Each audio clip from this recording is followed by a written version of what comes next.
Hello everyone, welcome back to my kitchen, and today I'm going to be making a specialty from Tamil Nadu. It's called pepper chicken masala. This can be had as a gravy or dry. Today I'm just making a dry masala, and maybe at the end I'll finish it off with some coconut milk so you get something you can eat with rice. It goes great with parathas as well, and a very simple dish to make, so do try it out. And I'm going to get us started by dry roasting some spices. I have some black pepper over here, whole black pepper, which I got from Kerala, nice quality. And then I have also some red chilies, dried red chili. So we just break that so we get the seeds nice and roasted. You can see the seeds have come out. And I also have some coriander and saunf or fennel. Now the saunf and the fennel adds a lot of flavor to this dish. So I want to make sure I use enough of that. And if you have a little bit of this masala left over, I'm going to use all of this in my dish today, but if you have some left over, you can store it in a jar, use it next time. So we're just going to dry roast these off a little bit until they start releasing their aromas. And one of the bad parts of videos is you can't smell the food, you can see it, but those aromas are also what get you going. So let me get that here. It should take about a minute or so.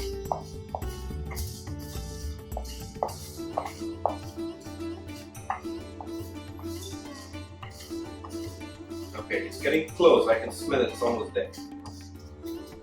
At this point, we'll turn our heat off, and what I'm going to do is I have this little mixer.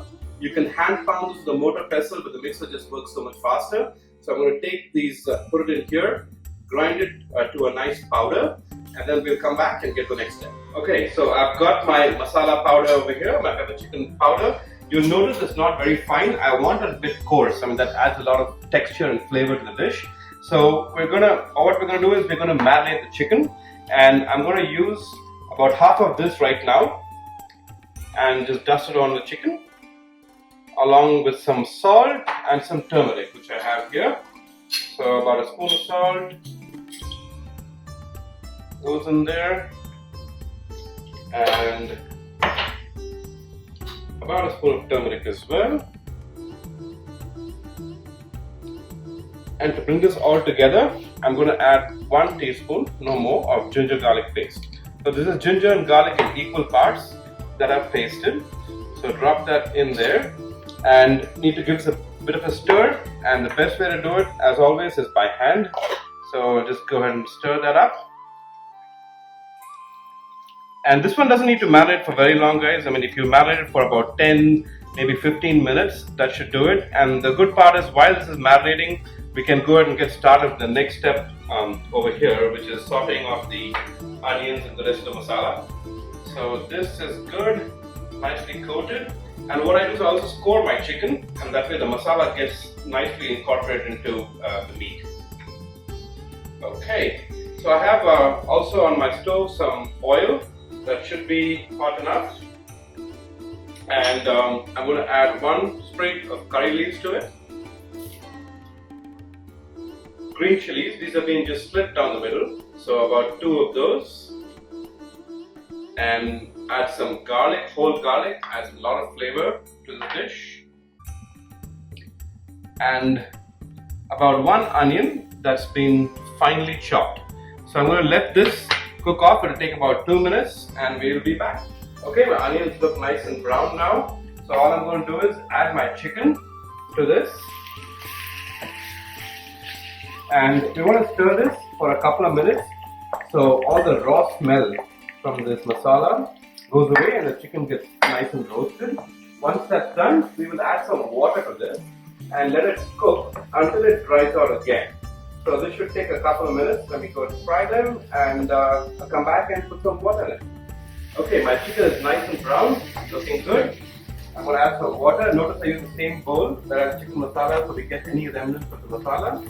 So just put some water in there and give it a stir. At this stage, I'm going to add a little bit of hing, or not too much, a pinch into it. And I will also add a little more of the haldi or turmeric. That's again a pinch should do it.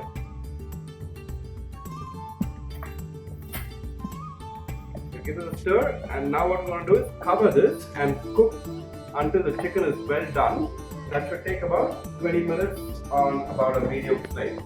Make sure the masala gets into the liquid there. Looking good.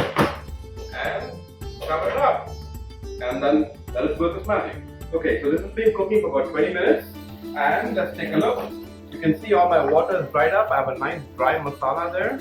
So at this stage, here's my little twist. I'm going to add some coconut milk to it. It's a lovely flavor. Add about half a cup just to give some additional flavor. This is not something you do normally with pepper chicken, but I just like to do that.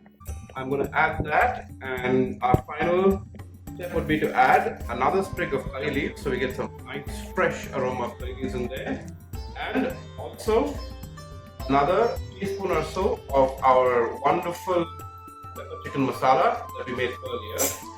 And we give that a bit of a stir to incorporate everything together. And that's it, folks. I mean, you can dry this out a little bit more if you want. You can leave it as is. It goes well with rice, paranthas, like I said. It's yummy. You can smell the pepper. It's a perfect, soul-satisfying dish. So do try it at home and do subscribe. I'll see you next time. Thank you for watching.